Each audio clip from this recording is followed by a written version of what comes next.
नमस्कार। काफी बातों के सिलसिले में फिर से एक बार मैं आपके सम्मुख उपस्थित हो गई हूँ। आज का हमारा शीर्षक है सेंचुरी एंड नॉट आउट। आज हम इस वीडियो में 100 संख्या से संबंधित अनेक रोचक विचारों के बारे में बात करने जा रहे हैं और एक ऐसे व्यक्ति के जीवन में भी हम झांक कर देखने वाले हैं जिसके जीवन में 100 संख्या अत्यंत महत्वपूर्ण स्थान ले लेता है। तो चलिए देरी किस बात की, हम विषय में प्रवेश कर लेते हैं। 100 संख्या को हमारे बुजुर्ग बहुत शुभदायक और मंगलदायक मानते थे। किसी भी शुभ समारंभ में वे जाते थे तब वे 100 रुपयों का नोट को उपहार के रूप में या तोहफे के रूप में देते थे और उनको आशीर्वाद देते हुए भी शत संवत्सरम दीर्घमायु हो कहते थे या शतमानम भवति के रूप में भी कहकर उनको आशीर्वाद देते थे। उनके अनुसार पूर्ण आयु का मतलब 100 वर्ष माना जाता था और 100 संख्या को ज्योतिष शास्त्र में भी अत्यंत महत्वपूर्ण स्थान दिया गया है। ज्योतिष शास्त्र में 100 संख्या को परिसंख्या या एंजल नंबर कहा गया है। उनके अनुसार 100 संख्या जब हमारे जीवन में आती है तब एक ना एक शुभ सूचना या संदेश लेकर आती है और 100 संख्या को आध्यात्मिक स्तर पर ले जाने वाली संख्या के रूप में भी वे बताते हैं। और विद्यार्थी जीवन को 100 संख्या से अगर हम जोड़कर देखते हैं तो किसी भी विद्यार्थी को 100 अंक मिल जाते हैं तो वह बेहद खुश हो जाता है। 100 अंक मिलना उस विद्यार्थी को उस विषय में पूर्ण ज्ञान के बारे में अवलोकन कराता है और 100 संख्या को हर एक क्षेत्र में हम जोड़कर देख सकते हैं। तो खेल जगत में 100 संख्या को अगर हम देखते हैं, मुख्यतः क्रिकेट क्षेत्र में 100 संख्या को देखते हैं तो हमारे लिए एक शब्द जरूर सुनाई देता है, वह है सेंचुरी यानी शतक। शतक के बारे में जब हम बात करने लगते हैं, एक व्यक्ति हमारे सामने आकर खड़े हो जाते हैं। क्रिकेट के लिए साक्षात भगवान के रूप में हम उनका नाम लेते हैं, वह है सचिन तेंदुलकर जी। सचिन तेंदुलकर जी क्रिकेट क्षेत्र में शतकों के शतक लेने का एक रिकॉर्ड ऐसे कायम कर लिया है जिसे तोड़ने में बाकी खिलाड़ी बहुत मेहनत कर रहे हैं। सिर्फ ये भारत देश में मात्र नहीं, पूरे विश्व में एक ऐसा रिकॉर्ड बनाकर एक बेंचमार्क ऐसा वे स्थापन कर चुके हैं जिसके लिए बाकी खिलाड़ी मेहनत करके उस रिकॉर्ड को तोड़ने के लिए प्रयत्न कर रहे हैं, मगर आज तक कोई सफल नहीं हो पाया है। तो हम सिक्के का एक पहलू मात्र देख रहे हैं कि सचिन तेंदुलकर जी अत्यंत सफल व्यक्ति के रूप में क्रिकेट क्षेत्र में विद्यमान है, मगर सिक्के के दूसरी तरफ या पहलू को जब हम देखते हैं तो उनके जीवन में कितने चुनौतियों को उनको सामना करना पड़ा, हमें एक बार देखना जरूरी है।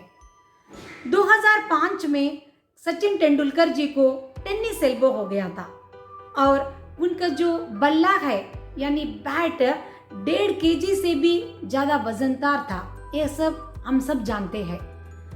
वे अपनी बल्ले को उठा नहीं पा रहे थे। डॉक्टरों ने उन्हें सुझाव दिया कि उन्हें तुरंत ऑपरेशन करवाना है और ऑपरेशन के बाद भी वे फिर से क्रिकेट जगत में वे अपना काम चालू नहीं कर सकते हैं। उस समय सचिन तेंदुलकर जी डर नहीं गए, बल्कि उसे एक चुनौती के रूप में उन्होंने ले लिया। शस्त्रचिकित्सा यानी ऑपरेशन करवाने के बाद उनको विश्राम लेने के लिए डॉक्टर्स कहते हैं, मगर वे बेंगलुरु के चिन्नस्वामी स्टेडियम में सुबह 7 बजे पहुंच जाते थे। घंटों वे एक अभ्यास करते थे और वे अभ्यास करने के लिए इस्तेमाल करने वाला बल्ला एक प्लास्टिक बैट था। जैसे बच्चे खेलने वाले प्लास्टिक बैट को वे ठीक तरह से उठा नहीं पा रहे थे, उसको लेकर वे घंटों अभ्यास करना चालू करते हैं।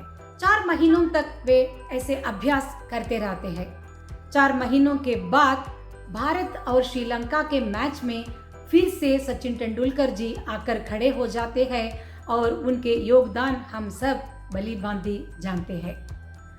टेनिस एल्बो के बाद ऑपरेशन करने के बाद भी वे अनेक शतक लेकर भारत देश की जो श्रेय को बढ़ाया है और अपना जो रिकॉर्ड को फिर से पुनर्जीवित किया है।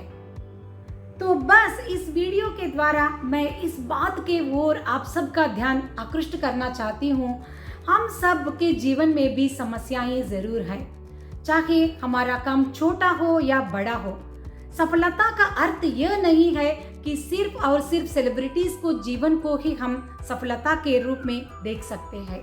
सचिन तेंदुलकर जी के विषय में यह बात इसलिए साबित हो गया है कि वे अपनी इच्छा शक्ति और दी शक्ति के द्वारा अपनी मनचाहे मंजिल तक वे पहुंच गए हैं।